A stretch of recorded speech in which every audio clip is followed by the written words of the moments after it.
Hi, friends. Thank you for joining us for another episode of Hello APGD, a neighborhood podcast about the Audubon Park Garden District in Orlando, Florida. I'm your host, Michael Lothrop, and my guest today is Andrew Johnson, Florida Shroom King at the Audubon Park Community Market every Monday night from 5 to 8 p.m. in the Stardust parking lot. Visit the market's website at audubonmarket.com and be sure to follow Andrew on Facebook and Instagram at Florida Shroom King. If you'd like to be a guest on the show, or if you'd like to be a sponsor, please feel free to message me on Instagram at HelloAPGDPod. Thank you for listening. This episode is brought to you in part by Trevor Brown of Fannie Hillman & Associates. For listings, market trends, helpful home buyer and seller tips, email directly to trevor@fanniehillman.com or find him on Instagram at trevorbrown407.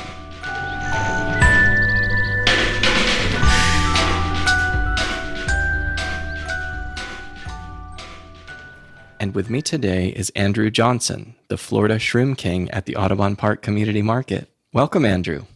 Thank you for having me. Yeah, man. I'm so excited to talk to you. You're such a key part of the Monday night market at Stardust. So thank you for being that anchor that people are very drawn to. I appreciate being there, man. It's just an excellent market to just to participate in is a blessing. So yeah, it's great to be there, and have mushrooms and educate about them and communicate with the community. Mm-hmm. There's just nothing that beats that. Yeah, it's such a supportive community. I started delving into kind of in doing some research on mushrooms, and it's hard not to get excited about mushrooms, right? Very true. They're really having a moment, as they say in the US. People are kind of realizing that it's not just portobellos and the white button mushrooms that people are used to, and it's not. There's like this whole range of mushrooms that weren't typically used here or consumed here, and all of the health benefits. So I'm really excited to delve into all of that. I was curious, how did you get your start in mushrooms? Like, where did you find your way in this path? Right. Yeah. So like most mushroom farmers and people that get involved, it starts one mushroom at a time, Okay. You start getting involved, growing them. The easiest ones are, going to be the silly ones. So you grow those and you experiment with those, and then you start seeing, hey, what else is there? And lion's mane really captures attention just because of its neurotropic benefits. Mm-hmm. Oyster mushrooms, and it just kind of splits off from there. Once one of them captures your attention like that, then you just go down that rabbit hole, and it is just infinite, with the amount of mushrooms and the increased awareness that we're all acquiring, on a daily basis. It's just, there's something new to learn every single day. And it's just such a vast field with so many unturned stones. Yeah. It's going to take time to learn everything. I don't think we ever will, Yeah. The life on Earth began with mushrooms, as I understand it, right? Like, it was the first thing that had the ability to grow because it can thrive in harsh conditions. So they estimate like 1.5 billion years ago was when mushrooms started, and then plants came like hundreds of millions of years after that, because mushrooms were able to actually break down rock and create soil and change the landscape, which is wild. Yeah. In terms of like multicellular organisms, they're like, they evolved pretty quickly, and they helped break down all the soil for all the, future species, including trees, regular leafy plants, and then those can help fuel the animals. But fungus is actually more related to us humans and animals than they are to plants. It's just that they're sedentary. So the fact that they don't move and they can't run away from us, we group them into. It's a hard thing to relate to, right? And like, I'm sure you've gotten the question about that show, The Last of Us, and the video game that it's based on, about these mushrooms and it's sort of based on a principle about mushrooms kind of taking over the brains of ants, mm-hmm. right? Sort of like turning ants into zombies, and how that could be a viable thing for, at least for the storytelling part of it. There's no science to back it in with humans, but I think the fascination with mushrooms kind of extends into the science fiction realm as well. Like, people are like, what is this about? Yep. It's pretty wild. I mean, like even cordyceps can't infect any mammals or living reptile organisms just because its bodies are too warm and they have a more robust immune system. Yeah. But even like worms can, pull off that same trait.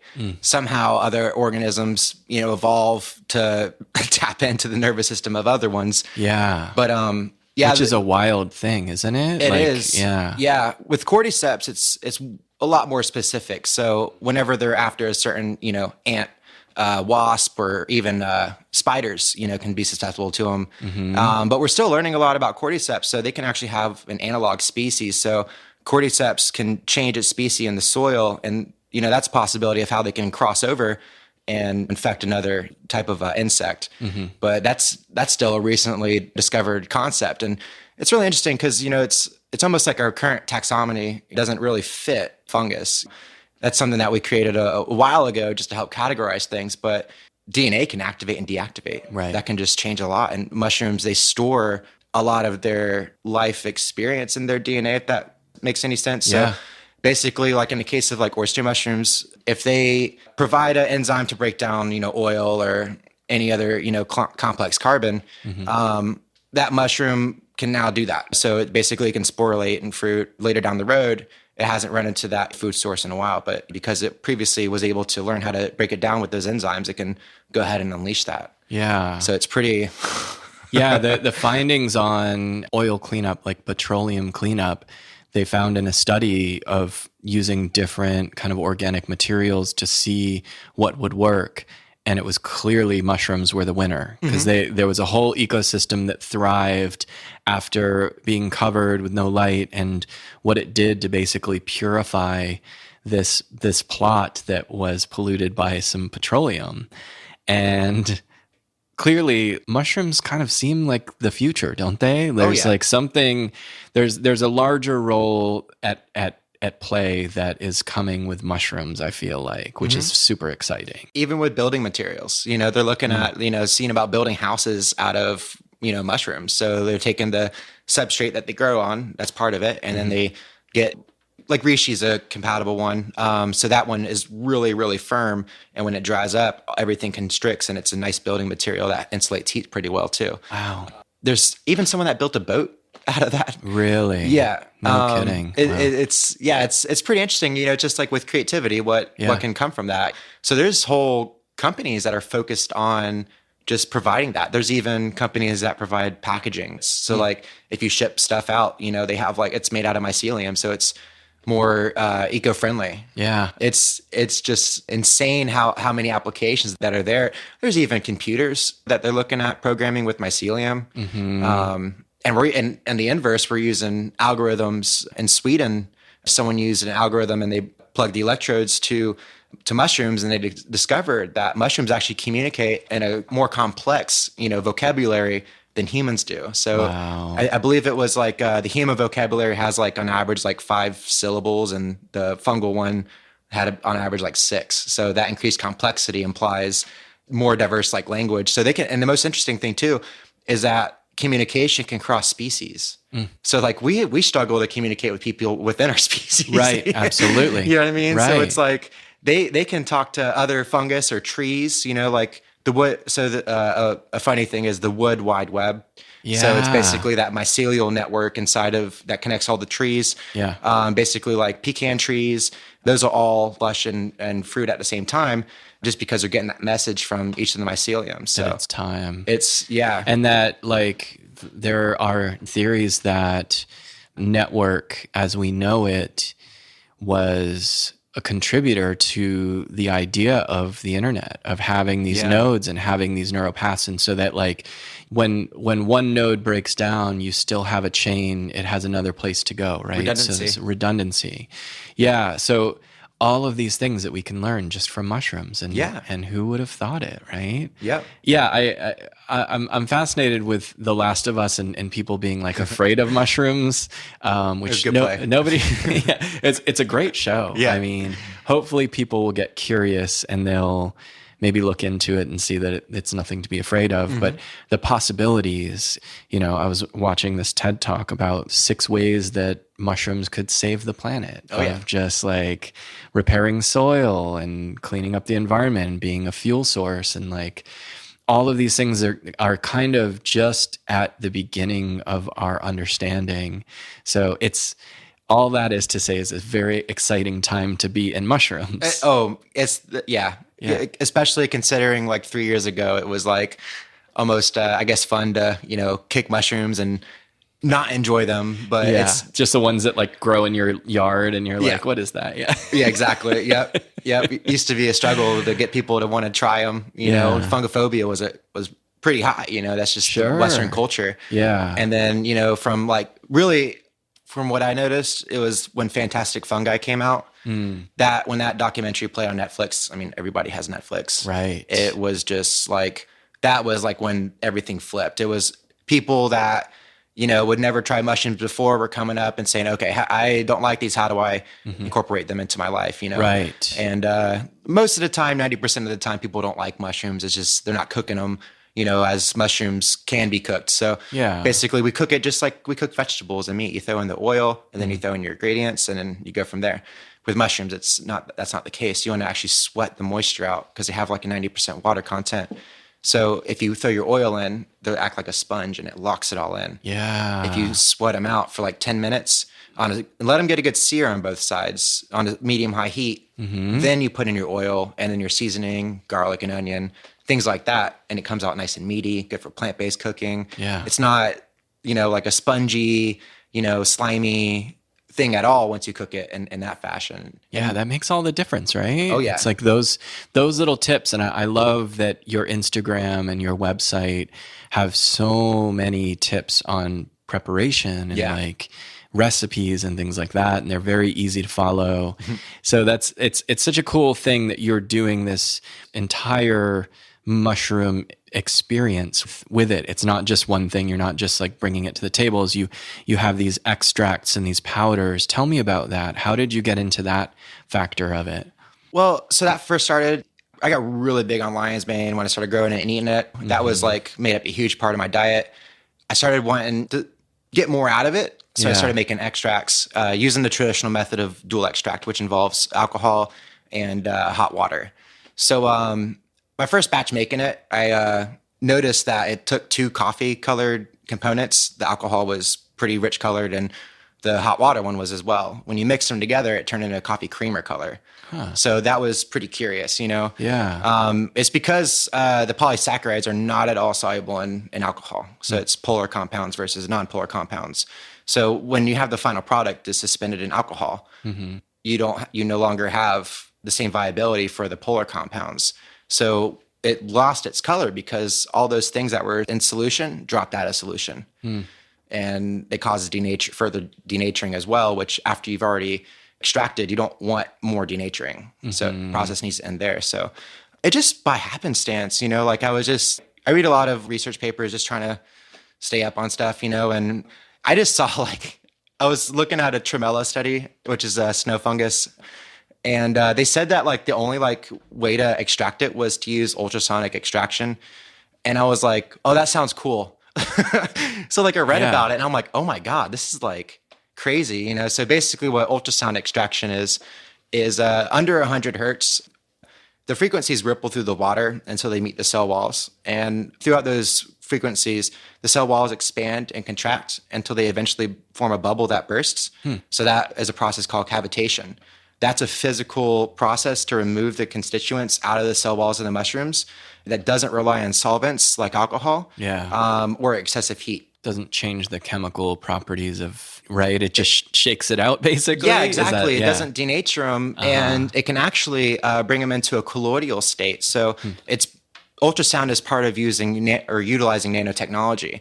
So because it can reduce the size of compounds into the nano size, so that can further increase absorption. Wow. So when I switched to that, it was total night and day difference, between the alcohol and extracts and the ultrasound. Yeah. So it's suspended in glycerin, apple cider vinegar also to get extra vitamins and minerals for it, you see the word full spectrum thrown out a lot on supplements, and it's like, what do you mean? Like, because if it's full spectrum, it's like, give me all the good stuff without the bulk. That's what I like would imagine that to be. So that's, we put in the apple cider vinegar because that's the only thing that the minerals, and mushrooms are very high in these rare earth metals and minerals that are just, nice and trace amounts. So it helps get all those out, and that just further potentiates the benefits from them. Yeah. So what is the machine, like what is the mechanism for using that? Is it ultrasonic, you said? Yep. Is it, do you play it music? Is there like, what is that? Yeah. What does that look like? I mean, it's like, it's a stainless steel, like bath thing, and it has a transducer. So a transducer is a component that emits, frequency and sound. Yeah. So ultrasound's actually like used in a couple different, applications, a lot, ultrasound. Looking at for babies. Babies. Yep. Even the fog machines that we use in mushroom cultivation that uses ultrasound technology. Huh. So it's basically just like super frequent vibrations. The surface of the water is vibrating so much that it causes the water to actually physically, become, small enough to pay into the air, especially when there's airflow. Wow. Yeah. That's awesome. It's pretty wild. It's like a science experiment, right? It is. Yeah. And I went to a Canadelic festival in Tampa recently, and now there's, it's starting to blow up. There's about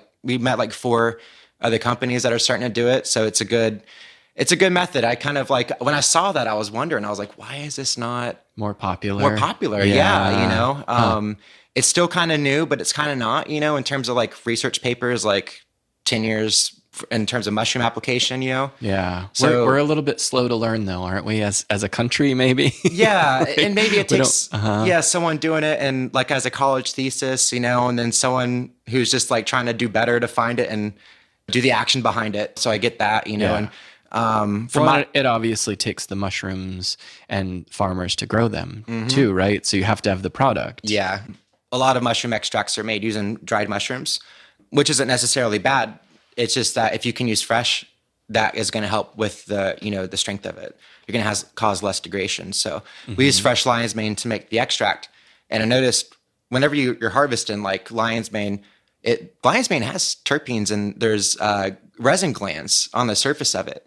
So like it'll actually like leave like a sticky residue surface. And that doesn't happen after it's like dried, or sitting too long or anything like that. So if you take it fresh and then you extract it, then you get like everything from it. Wow. I think it makes all the difference. Yeah. It tastes amazing. And the health benefits of it too, right? It can help with digestion. It helps with stress.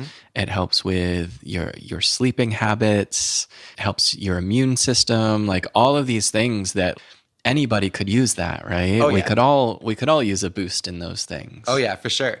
Yeah, that's the thing too, is with mushrooms and the immune system, they're immunomodulating. So that means that they help balance the immune system as opposed to overstimulate it or suppress it.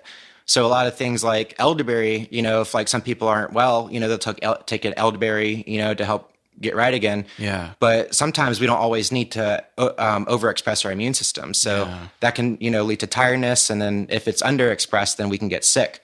So a good balance is really key. And mushrooms can help with that. And there's just like, every mushroom has its own way of assisting with that, I would say probably turkey tail might be the most potent for that. And then chaga is just phenomenal too. That's the second highest containing antioxidant organism discovered in the world. So antioxidants are measured by a rating called an ORAC rating, and chaga ranks at like 40,000, whereas dragon blood is a tree resin that's at 4 million, and then at 3 after that it drops off to like a couple thousand, and that's where your herbs like oregano and cinnamon and things like that are going to sit. It's pretty wild. Yeah, they're high in a compound called superoxide dismutase. So that's one of our body's most potent antioxidant that we produce. So really good for helping like soothing gut, intestinal inflammation and things like that. Yeah. It's great because like the good thing about mushrooms is because like a lot of things that are potent, there's a trade-off. You know what I mean? So with that potency, there's poison in the dose. There's anything you take there's too an much imbalance perhaps, right? If you're going too far with something. Right. Yep. But with mushrooms, they're much more safe. So in terms of traditional Chinese medicine, herbs and that are classified based off of their safety and how effective they are. So like the superior herbs are going to be ones that have little to no side effects and have good health benefit. Reishi ranks 1, 2, 3, 4, and 5. It's just the different red reishi, blue reishi, gold reishi, black reishi, and purple reishi. It's all the same species, just they grew on different mountains. Okay. And through those different growing environments, they provided different counts of polysaccharides versus the diterpenes and triterpenes that are contained within reishi. So reishi can help out the soothing benefits and the calming benefits. Those come from those terpene-based compounds, where the nonpolar compounds, whereas a lot of the immune boosting benefits and then the liver enzyme modulating benefits come from the polysaccharides. So the polysaccharides are going to be what you get from a water-based extraction traditionally, and then the terpenes are going to be what you get from like an alcohol-based extraction. Those are the things that the people are looking to get.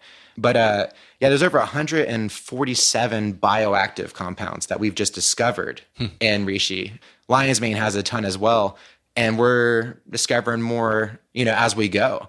So there's like, have you seen coral's tooth? It's beautiful. It looks just like coral. It's wild. Oh yeah, the pink one's real. I love. The pink one's actually nice. It's really like cool. That one, yeah. That one has been discovered to have its own unique compounds that are neurotropic, and they're so it's a corallicin A through C. So coral's tooth does have brain building benefits to it, just like lion's mane. The only thing is lion's mane's on TikTok, and it's like probably one of the more famous, mushrooms right now. But coral's tooth is like, it's great too. And, that's going to make its way into some viability, I think, combining all those like nerve growth factor producing mushrooms, like tremella provides that as well. It's not, they're starting to find too, it's not just lion's mane. So tremella, reishi provides mild neurogenesis, and also the tiger milk mushroom too. That one provides neurogenesis. Truffles can provide nerve growth factor as well. Wow. It's pretty impressive. Once we start putting, research to it, we're just like finding so many different things. And I think that's what's really fun and amazing. There's always just like, it keeps you like cognitively stimulated. There's always something to learn, you can't ever know it all, because that's impossible, because really we discover new things, and sometimes there's like corrections to things. Sure. Yeah, it's science and it's ongoing, right? It's observation and research and where people are devoting their time and things that are published, and there's access to so much information now, which is great. And then obviously if you have a lot of mushrooms in your diet, it's brain food. Oh yeah. As you just described. So it actually helps your brain so you can remember all of these complex names and benefits and things like that. I find it so fascinating. I just like, mushrooms are something that people really don't think about a whole lot. And then when you talk to somebody like you at the Monday Night Market and get some insight on like, oh, these are the benefits. And like, I think that your product itself too, just your table of mushrooms is so striking because they're so gorgeous. Like I love taking photos when I get there early enough and it's not sold out already. Of especially during like peak seasons. And so you grow basically year round, you start indoors. How does that work? And some of them you finish them outdoors, or is that all of them? How does that process work? So year round is indoor. That's where we have guarantee. We can control everything. Exactly. So that's the front and center of it. Unfortunately, Florida is just obscenely hot. Yeah, I've noticed that. Yeah, it's weird. But it's one of the selling points for some people. I'm not one of those people. Volcano people? Yeah, the volcano people. Some people thrive in the heat. I wish I could say that I had that ability or have adapted to it, but in 41 years, I still have not. So yeah, I used to think that I loved it. Yeah. But you get to farm indoors. Yeah. So that's kind of ideal. Feeling extra grateful. Yeah. It's not for everybody. And this, maybe if somebody is looking to be a farmer of some sort and they realize, oh, I could do this indoors, there's obviously a big demand for it. So the more the merrier, right? Yep.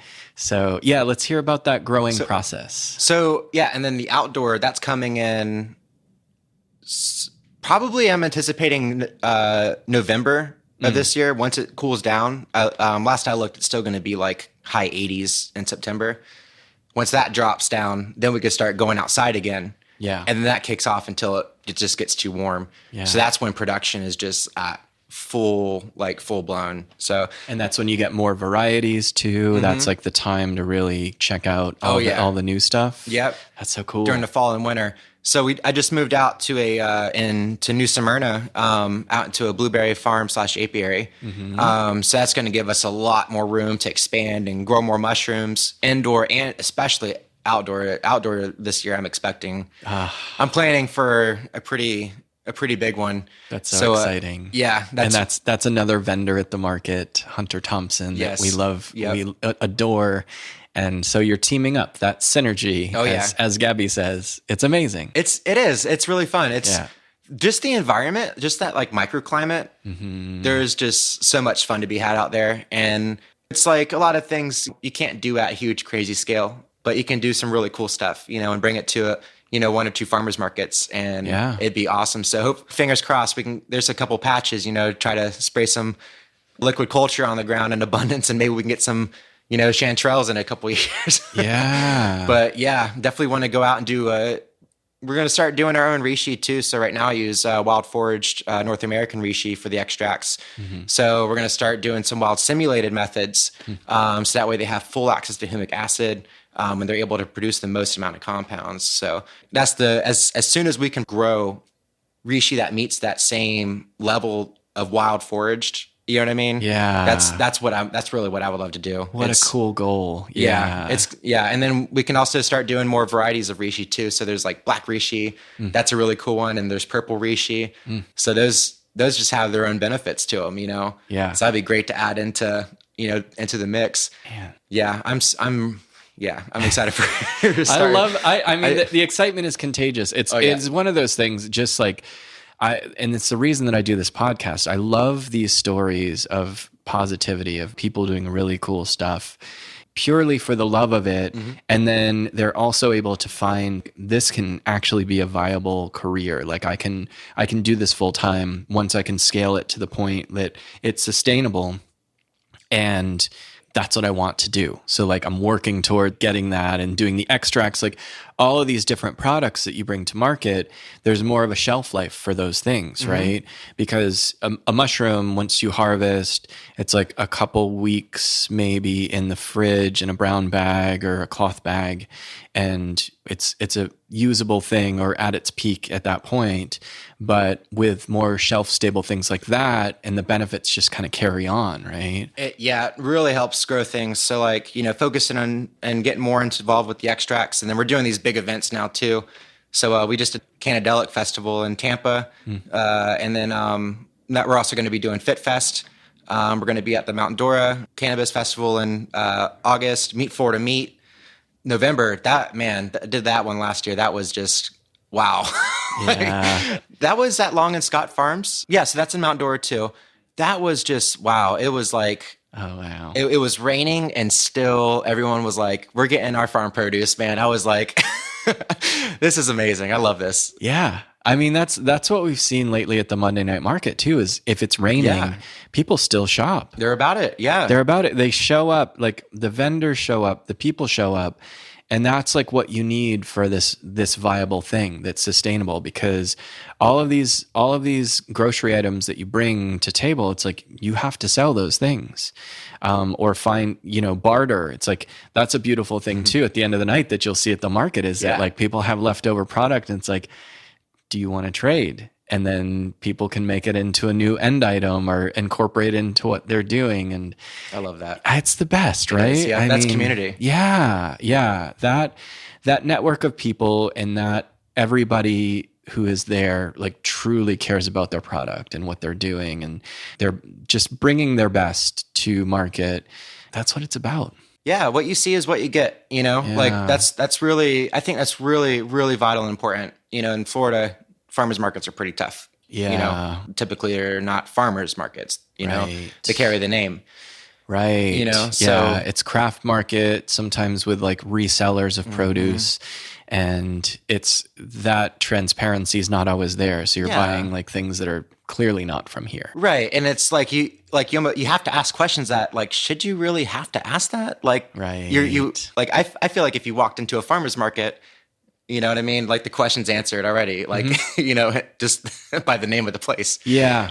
So that's what I love about the Audubon market. It's like, it's real. You know what I mean? Like it's not copy pasted, just, it's curated. The customers understand that as well. So that's what makes it very sustainable, because people that go there, they know what questions to ask, or they already have the question answered because they know that it has been like vetted and it's the real deal. That's what, I noticed too, like at the Audubon, it's like really good questions. They've done their research, right? They're well informed. They might be visiting from other cities where markets have that stuff, and they're like, oh, I'm checking this out. So what do you know about this? Or what can you tell me about this? Yeah, a little bit more in tune, I think. Yeah. It's that, I like that, because then you can get involved with like some just really nice, interesting, conversations, it's just, I feel like that's just like a good hub, for just growth. Totally. Yeah. You learn, everybody learns, everybody grows, and everybody's doing it together, right? It's like very fantastic and special. Yep. Yeah. I love shopping there, getting all my greens and produce there, and trading kombucha, Yeah. You can't pass that up. And bread too. It's like, bread is like, I try not to eat bread, but Caesar's bread, oh my God, like it's the greatest. It's the greatest. And it's easier on the guts because it's a sourdough, right? It's like there's much less guilt. Yep. It's so good to see that, and it's like I feel like everybody does really well, and that's why everybody's showing up week after week. The music's always great. Oh yeah. Oh man, yeah. Like just the best vibes. Yeah, it's us all together, Good places to hang out, tons of food, Right. That's what it's all about, Yeah. Some of the best food too. I mean, yeah, get we're choices blessed. too. Get choices. Yeah. Yep. Yeah. Yeah, and I actually wanted to ask you too. So in addition to the farmers markets and the customer base that way, do you go direct to some restaurants, or how does that work? How do you connect with chefs in that way?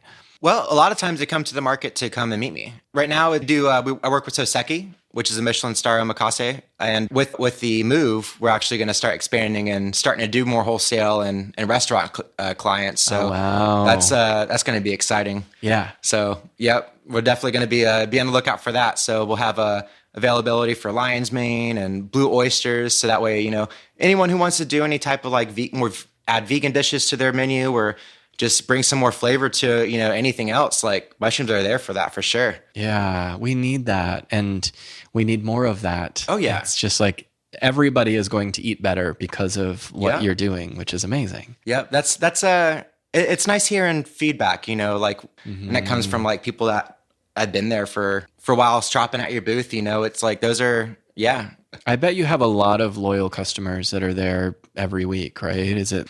Yeah, they make it possible, like really. Yeah. People that are consistent, it's like they come, they know the importance, that socioeconomic importance, they come to the farmers markets. I also do a market in DeLand, and both of those two markets, it's like just great, consistent customer base. Everyone, they're just about what they do. You know what I mean? It's just, they want to be healthier, so they just do the thing. They know how to do it, and where best to do it. Especially, it's like you're voting with your dollars that way too, right? Like that's what you want in your community, and this is like direct to the source. Yeah. When you put back into your community, it just grows. It does. So that's just like it kind of gives back. Yeah. It's like whenever you go and you shop at the farmers markets and you help farmers do their thing, they're able to grow, and then they bring more produce the next year. Yeah. You know what I mean? It's like now they have like a whole new like vegetable, or you know what I mean? There's the possibilities. Are expanding into more restaurants, right? Yeah. It's like that is such a cool, exciting thing to hear. Yep. Yep. So moves are expensive. So it's I'm pretty excited for that, doing more restaurants. I've been holding off on that for a bit, just I want to make sure the markets are right. It's like if I'm selling out at the markets, it probably isn't the right thing to do. to go to restaurants yet if my people that have supported me, are missing out. You don't want to take that away, Yeah, right? no, that's not fair. You know what I mean? That's, like, like a fair weather friend. Yeah. I'm there rain or shine. So, right. I know. I love that. And you're scaling up, as you said, like responsibly, and you're taking on what you can handle, and you're distributing in a way that isn't going to take away from like one market or another. Yeah. Because that can be a hard thing. Like oftentimes we will see that at the market where it's people are just selling to restaurants and then they're not at the market anymore. And so I don't know, it does it can take away from that collective that happens otherwise. So that's even more like of a great appreciation, the fact that you're mindful of that and you're sticking to that and being loyal to your customers that were loyal to you, that are loyal to you. Oh yeah. I mean, they're making a dream happen. You know what I'm saying? It's like to be able to, do something that you really love doing and make a living out of it. It's like, yeah. What's better than that? Yeah. And you're doing something back. that's so healthy too. It's like, I think about, and Cesar like had mentioned something. He was in healthcare before he got into the food industry, and he was in restaurants and then specifically worked on breads, and how like food is medicine, especially foods like mushrooms, where you have Eastern medicine for centuries has like so many benefits from mushrooms, like for healing and for, bringing down inflammation and different treatments and things that have been known about forever. And you're able to provide that. So you're nourishing and you're healing. So what a cool, profound thing to be able to contribute to that, right? Yeah. When people come up to you and, inform, like, I have no idea. You know what I mean? Like, sure. Yeah. You're just doing your little thing, and you care about the product and about how good it tastes and all of these things. But then you're like, and then you hear these powerful stories. So have people had like wellness stories that they've shared? Wow. That must be really moving. Lion's Mane. I've had people that have MS, stuck in a wheelchair, and I've had someone, they got it from me at the Audubon that Monday, and then that same Friday she drove up to DeLand, was just like, my dad can feel his legs for the first time in like 15 years. It hits, man. It's like, whoa, like, it's pretty powerful. And I'm grateful for people that share that, because that's like, dude, like, definitely keep doing it, like make more, like. And as you said, it's not something that's going to harm you. There's a give and a take with a lot of things that are over the counter and things like that. But this is a different way of treating things. And it's like, that is to say, like, there is a comprehensive, medical plan that people need to follow. Obviously, there's not like a silver bullet, but if there's something that's going to remove inflammation, help with, if it's nerve stuff, if whatever it might be, there is science that backs what the properties of mushrooms are able to accomplish, right? Yeah. And it's wild too. It's like, what inspires all that science? Like, are they just like shooting in the dark? They're actually looking at, traditional Chinese medicine and getting a lot of inspiration from that. So like, I think it's like 40% of pharmaceutical drugs are based off of plants. So that makes sense. Yeah, they're just looking what was traditionally done. Let's verify it. You know what I mean? So they're just finding that, I guess, with mushrooms, there's a very high, rate of success with the claims. So that's always great to hear, Yeah. It's a fun byproduct, right? It is, I'd imagine as you're doing the work, you don't think about how profound some of that can be. Like when you're just in it, and then you do get that feedback and you're like, wow, like it kind of reaffirms what you're doing. Yeah. If it's an idea, it takes action, right? So like I have to do the thing, and then it has to be on the other end too. So people have to receive it, for it to have any meaning, so that's right. It's, when I just thought the ultrasound thing was like, has a cool name, honestly. That's what caught my attention initially.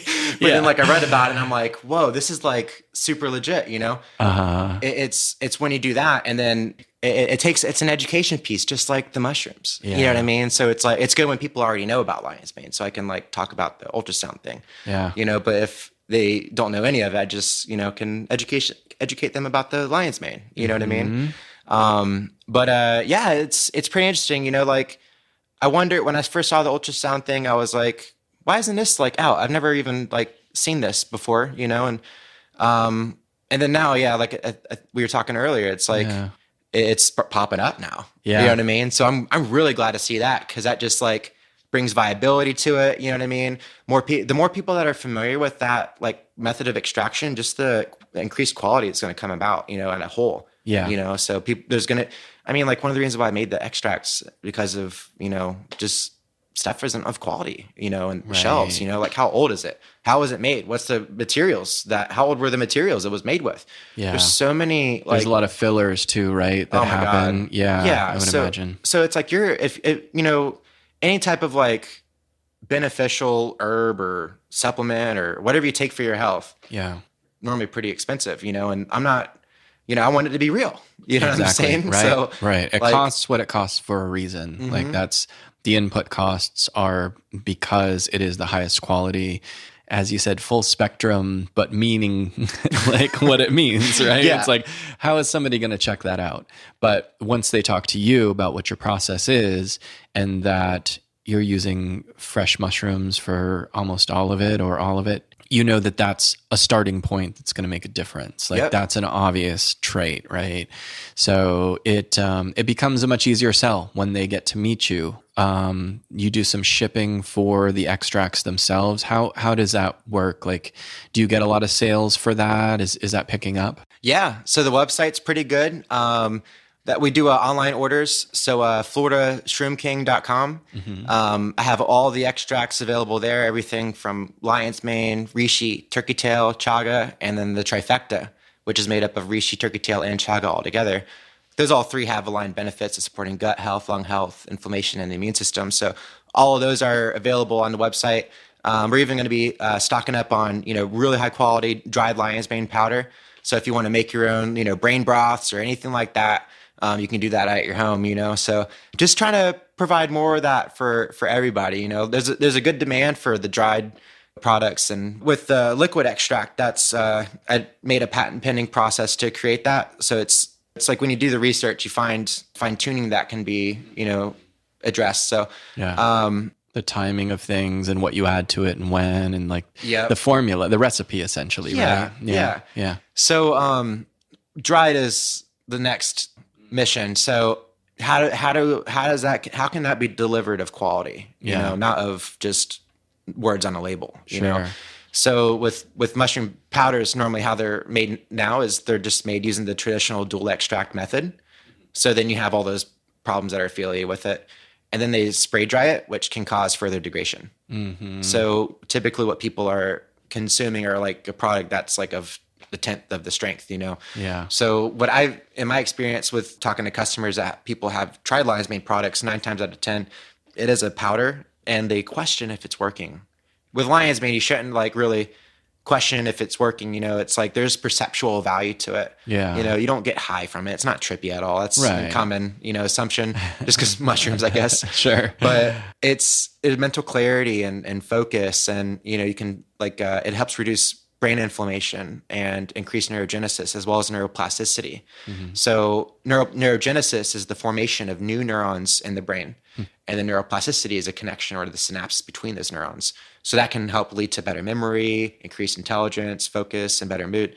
Also can help reduce the brain inflammation. So sometimes if we wake up and we're feeling kind of brain foggy, that can be dehydration, or it can also be brain inflammation. So that's part of the sleeping process, to actually deflame so that we can get all those metabolic waste out of our brain and we can start our day again. And then that's where I like to take reishi at night. So that's kind of like a AB, daytime, nighttime solution thing. So reishi at night, you take that and it increases your stage 3 non-REM sleep cycle time. So that's the stage of the sleep cycle where we actually get most of our body's rest and recovery. Stage 1 and 2 sleep are light sleep cycle phases. So unfortunately, sometimes we don't spend the right amount of time in each sleep cycle phase. Yeah. So a lot of times we spend too much time in 1 and 2 non-REM. That's where if we wake up a lot, that might be the case. And then REM sleep is where we do a lot of dreaming, that's where emotional processing and creativity is accomplished. So reishi helps it. Sometimes we can spend too much, like if we're just going through too much, emotional stuff, might be dreaming too much, Yeah. So reishi can help calibrate that and get us back into that stage 3 non-REM sleep cycle time. So that way you can wake up, and your alarm's going off and it's not like, oh, I need like 5 more minutes. It's, let's go, That's awesome. And then you could take lion's mane after that. And then instead of using it to get you right, you're using it to take you to, that next step, so that way you can go about your day with better focus, mental clarity, energy, and all those kinds of good things. So those two are, man, those are my favorite. Lion's mane, if I had to pick one, would probably be, but reishi is the most revered. It has the most underlying benefit that we probably don't appreciate, in terms of like sleep.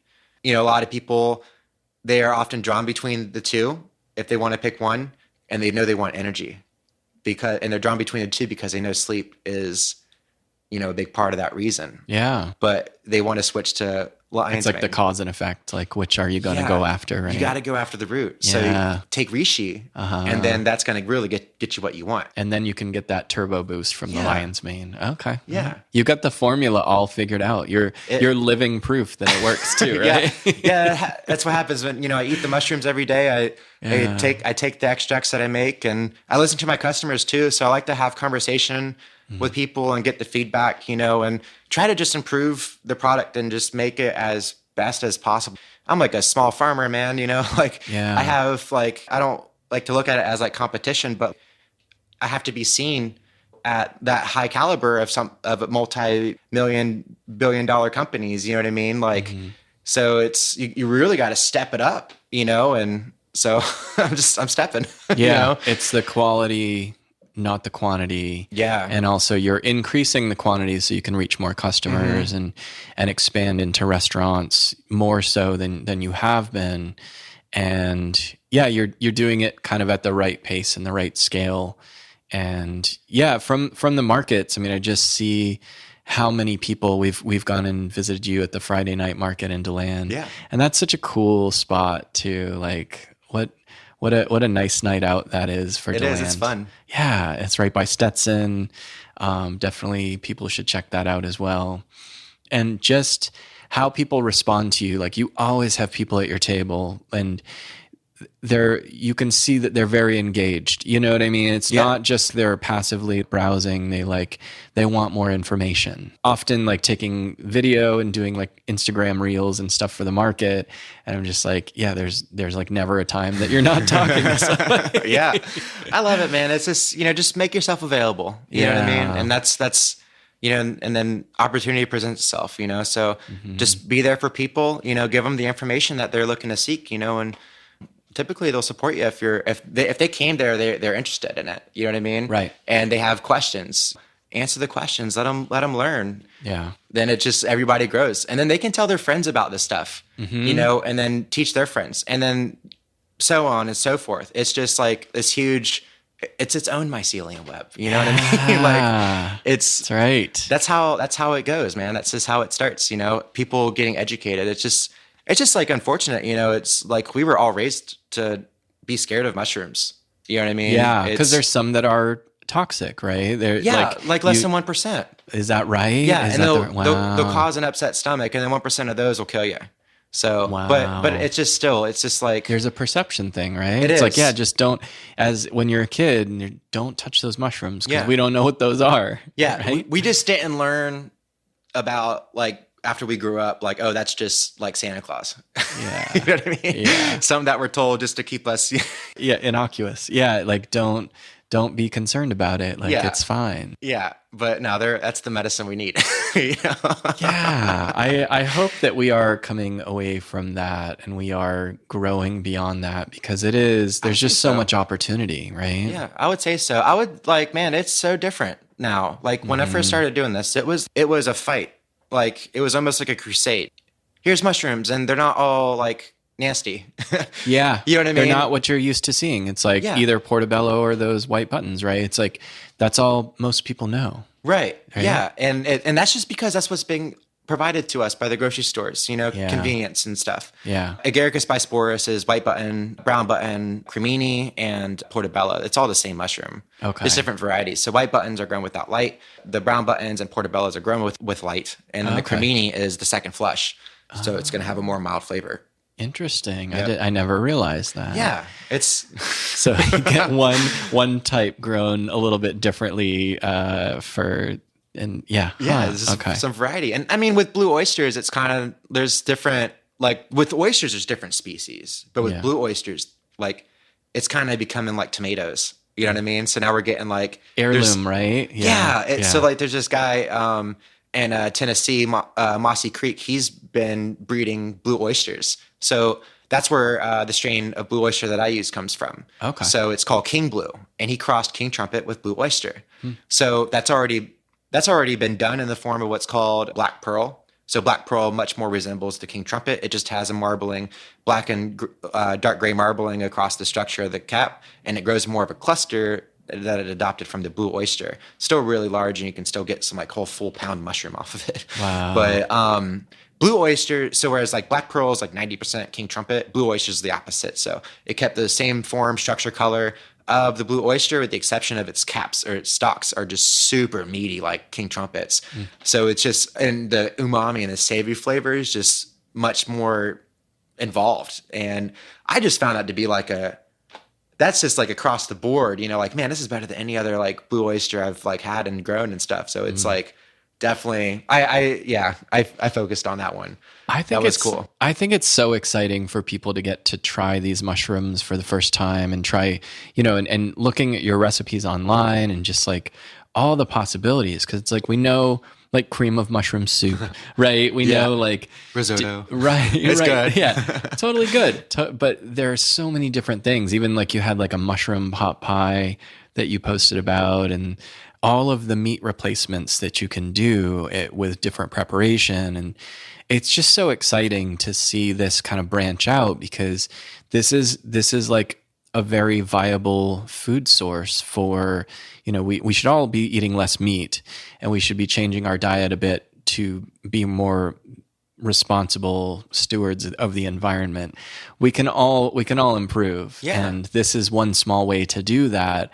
But if we're all doing it, it becomes kind of huge too, doesn't it? Yeah. Yep. That drop becomes a whole ocean. Yeah. Yep. Yeah. It's, it's participation, and it's also like, it's learning. And when things are like, oh yeah, this tastes meaty, and then this is like, tastes like meat and stuff, and it doesn't, people like kind of are more hesitant to try it when they hear that. Yeah. You know what I'm saying? That makes sense. Yeah. So like, but then when it does taste like it, and it like textures right, they flip out. Right. Like lion's mane was the start of me going plant-based. That was what was like, I got convinced to do a 2-week trial for it, and I was like, I didn't even drink coffee for 2 weeks, and I was hooked on it. I didn't realize it. It just happened. And I'm like, oh wow, this is real. Yeah. So that's awesome. But it's just, when you cook it right. And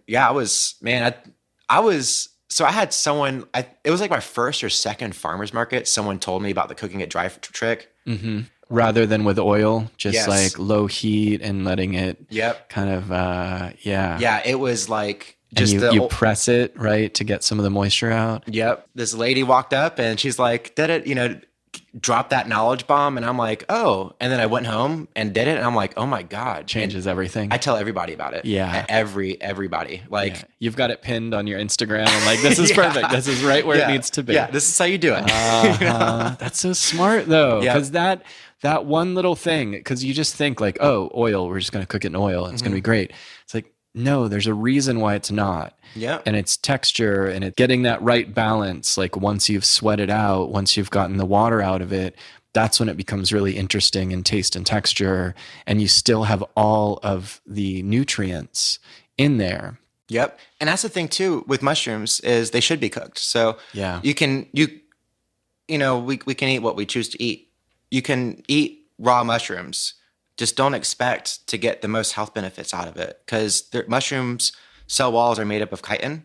So chitin is the same thing that, crustacean shells are made out of. It just, the difference is it lacks a calcium ion bond. So that's why it's not as hard, but it's still structurally sound. So it requires some form of denaturing in order to access all those nutrients. And that doesn't happen in your body. That doesn't happen in your body. You don't produce chitinase.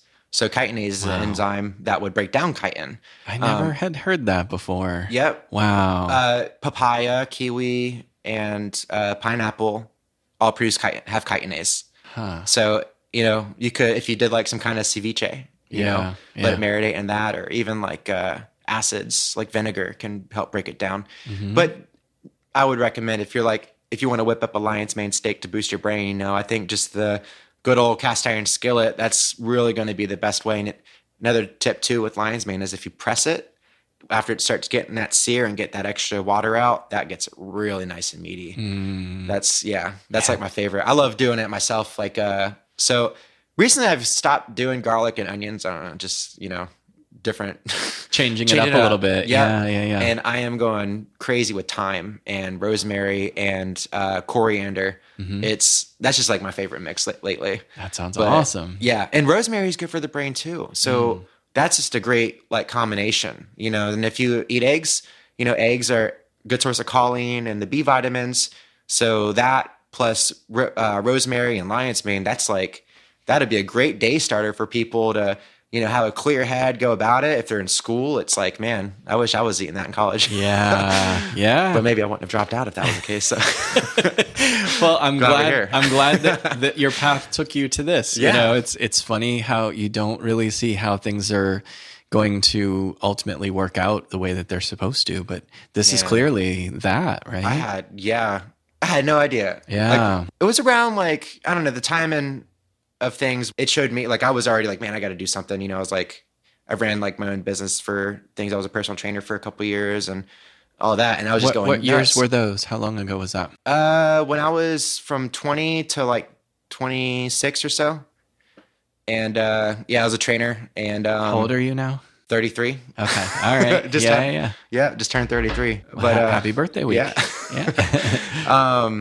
But yeah, so I have a background in health and I've always been on PubMed reading about stuff, and I was kind of recently looking back on that. It's man, everything's kind of accumulated into this, Yeah. I've always been crazy about when I was in high school. So I used to be really, really thin, and then I was on the swim team. I mean, you're still very thin. Yeah, okay. But I was 130 pounds. Oh, wow. At 6'2". Yeah. It's very thin.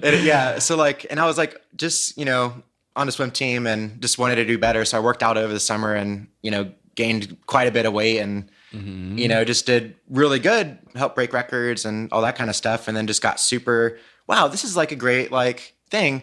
And I learned early on from my coaches and stuff, what you eat is more important than what you do. Wow. In terms of your physiology. Yeah. So it's, I just bring into school the boiled egg and tuna. I'm the only dude doing that, Yeah. But it's that's just part of the thing, it just, I knew that's what would make things happen, So that lean protein, is that what you were going for? It was I would do it differently nawadays, but sure. Balance it out more. Yeah. But I've always been focused on the gyms and worked for, I was just walking and I had someone approach me for trying to sign up for the gym. And I thought that was really interesting. And then I met the manager and started, working there, ended up being a manager for it because he wanted to go back to Tampa. So that was just kind of kind of random, right? Yeah. Yeah, it was weird, but it was a good fit. Meant to be. Yeah, it was a good fit. Yeah. And then, I just trained some of the trainers at Gold's and helped with nutrition. That was a big part of my focus, and also helped formulate some supplements in Orman. So that was kind of interesting to do. There was the base of it was bovine hemoglobins paired with Ayurvedic herbs. It was pretty weird. That is weird. But it worked. It was kind of wild. There's some weird stuff out there where you're should we be putting this in our body? I know. That's how I felt. Yeah, I did. I didn't. Yeah. I was this is kind of weird. Yeah. Is this steroids? It sounds like it, doesn't it? You know what I mean? I feel like this is a secret thing, Yeah. But I maybe working out too much, man. It was just being in the gyms and being around it too much, just, wanted to do something else and sure. start working for other people. Yeah. That was not a good thing. No. It's hard. I mean, it's like, I think even being an entrepreneur, it takes kind of the right mindset. Like you have to be a self-starter, obviously, and you have to be driven, and you have to find inspiration, because it's like, if you don't have a staff of people that you're working with, you're with yourself a lot. Yeah. So you got to be comfortable with that. And not everybody is, but you kind of find your people too. And like that balances it out, and going to the markets, and that like kind of reaffirms things. That's your social time. That's your like time to like extend and be there with people. Right. Yeah. That's definitely provided longevity, I think. I bet. Like, yeah. It's farmers markets are pretty tough. It's like the setup, the breakdown. Well, and you also help with all of that. Thank you so much, because Gabby and Isabel do an excellent job, and Gabby's getting back into the physical stuff, but you lending a hand and having that trade, like that's amazing. I'm happy to do it, man. Like so when I first started there, Isabel and Gabby like gave me great advice with helping me with my display and my setup. It's like, you know what I mean? It's just from the get-go. It was just so cool. Yeah. And not every market manager is going to do that. Like they want you. They don't got time for that. No, right? Totally. They want you to be successful, and they see the value that you bring, and they're like, you could highlight it this way without like micromanaging or getting in your stuff. They're just like, hey, like maybe try this and see how that goes. Right. Yeah. And just like how everything is just like the information was like provided, and it works. Like it helped me be seen and get people interested in mushrooms and all this and that. It's stuff like that's really important, man. When you first start, it's those first things that you do like are vital. You know, because that's like, you can call it a rabbit hole, but mushrooms are more like an anthill. You know what I mean? That's like the left or the right turn. You know what I mean? Yeah. So how come? Why an anthill? I don't know. It's just like there's just so many different like paths you can take. Yeah. Just there's so much diversity that's there. It's like there's so much opportunity. It's like there's really like multiple things can be right at the same time. You know what I mean? It's just based off of where things are at. You know what I'm saying? So it's like it's just a huge thing. Yeah, and there's so many facets of it as well, right? There's so much impact, and just considering that mushrooms are the origin of life on this planet, that like everything started with mushrooms. Like I'd been told that before, and I was like, all right, yeah, sure. And kind of like looking into the why, it's like, oh, this makes sense. Yeah. And the fact that like mushrooms can thrive on radiation, they can use that for energy. Like it's very viable that there are mushrooms on other planets that we just haven't like thought about, so that could be the start of life in other places. And you can thank mushrooms, right? Yeah, man. They'll be here to clean up after us when we're done. They will be here. They are the future. They're like, people say kids are the future, and they are to some extent, but mushrooms are definitely the future. Yeah. Right? Yeah. Microremediation is definitely that's a good area, man. There's not a lot of focus on it. Yeah. And there's a lot of like potentials there, but it's just not, I guess because it's the scale that is required for it to be done. But I mean, often it's where you follow the money, and they're like, how can we monetize this, right? Oh yeah. And that's part of the thing. Dude, oh my God. That's a whole other anthill, isn't it?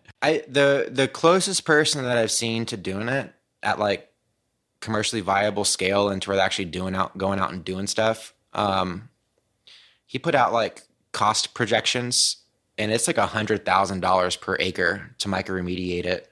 Really? Yeah, and it takes like 5 years. And it's like, yeah, that's like super expensive, but really that's actually like not it's an investment, and the yield is going to be well worth it, right? Yeah. I mean, you got land that wasn't usable prior, and now it's usable, right. So yeah, hopefully we can get to it on that. We've got to invest at some point, right? We do. In our future, and in doing things right. And it's like, maybe we can grow a big mushroom to block the sun. Right.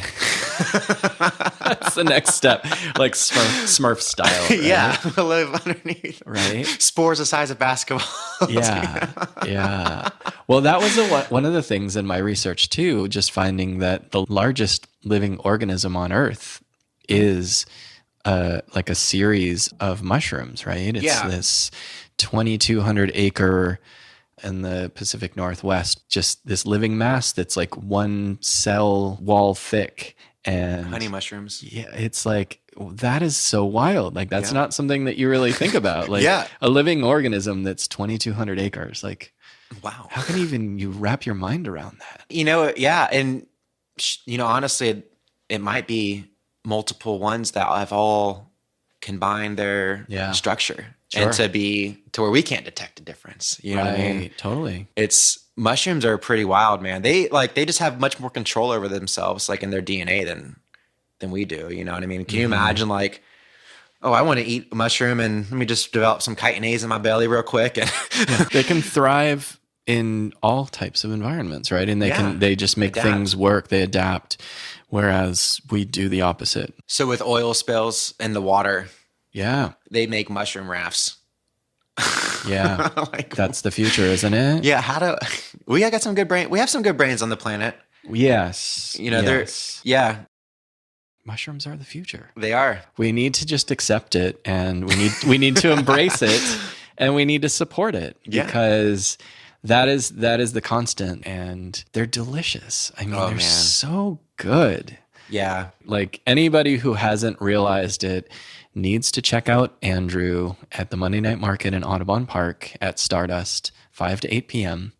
Or is it Artisan Alley, Farmers Market in DeLand? Yeah. What are the hours on that one? That's from 6 to 9 every Friday. So both of the markets that I do, Audubon and DeLand, are rain or shine. So even when it's not the best weather and you still want to come get your produce or any mushrooms, I'll be there. That's perfect. Yeah, absolutely do that and find out what all of this is about. And Andrew will guide you, and go to his website to learn more. The information's all there. The benefits are all there. The science is there to back it up. Andrew, it's such a joy to talk to you. Thank you for everything that you do. Before we break, is there anything else that you'd like to plug or talk about? Just a big thank you. I appreciate you, Mike, for having me on the podcast and just for being at the market, man. Yeah. I love it. I mean, it's the best way to start out the work week, really. Like, I can't think of a better way, honestly. And that's like where we get most of our social time in too. Oh, man. It's like sometimes on the weekend, we're just tired and we don't really go out and see people, but Monday you just know you're going to see a lot of people, a lot of really good people, and eat really well. And it's like, it's the best tradition ever. Good way to love yourself. Right. Man, well put. Totally. Well, Andrew, thank you. And we'll see you soon. Love you, man. Thank you. This episode is brought to you in part by the Audubon Park Community Market. Join us every Monday from 5 to 8 p.m. rain or shine in the parking lot of Stardust Video and Coffee. Located at 1842 East Winter Park Road, this weekly gathering of makers, farmers, gardeners, fishmongers, ranchers, craftsmen, artisans, entrepreneurs, neighbors, and friends brings the very best of Central Florida to you every week. We do hope you enjoyed this episode. If so, please click subscribe and leave a review if you'd like. We'll see you next time.